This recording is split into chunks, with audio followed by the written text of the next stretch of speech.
And sometimes that affects the customers. They call one time, they talk to Bob, Bob gives them this answer. They call the next time, they talk to Joe, and Joe has a different answer. It's hard to trust at that point that you know that the company's gonna take care of you. Hi, you guys. I'm Kate here with Northwest, and today I'm joined by our Director of Client Experience, Artie.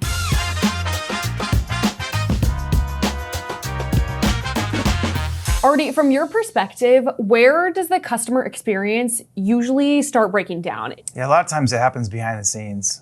When a business is small, everybody knows what's going on, everybody's involved, and it's reasonably easy to stay on the same page. But as you get bigger, it's harder to keep everybody on the same page, and sometimes that affects the customers. They call one time, they talk to Bob, Bob gives them this answer. They call the next time, they talk to Joe, and Joe has a different answer because the company's grown so much that they're not always on the same page anymore. Over the time, as we grew, when you first started calling, you get somebody, they handle the whole thing. But once we get big enough, we've had so many different people. You might call one time and say, hey, do I need to file for an EIN? And the person might say, no, you can do that yourself. Well, the next time you call, you've asked, hey, do I need to file an EIN? The person says, no, we need to take care of that for you. Well, they can both be right. It just depends on what the customer needs. But we didn't really have a clear standard, so everyone was just kind of doing it how they thought it made sense. So as a customer, that's really frustrating. You hear this timeline or this process one time, and the next time you call, you get a whole different answer.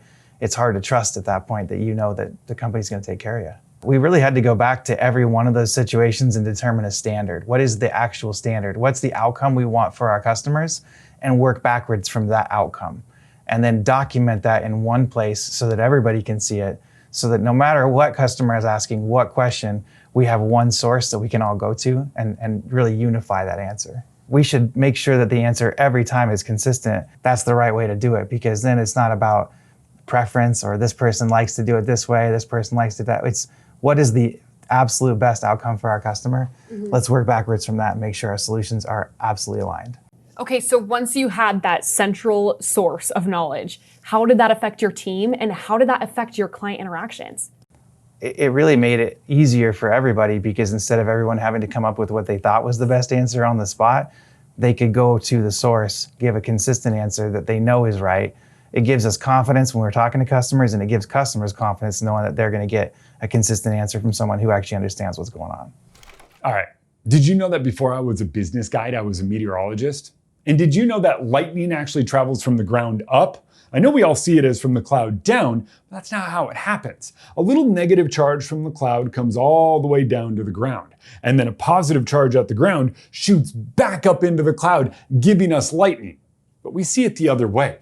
Think of it like one of those ball games where you pull one side and that hits and causes the ball at the other end to go. That's kind of what's happening. As our positive charge travels up, it's creating a little airspace, but that airspace is on the other side and it ionizes that air in that space. And so the light we see is traveling from the top down.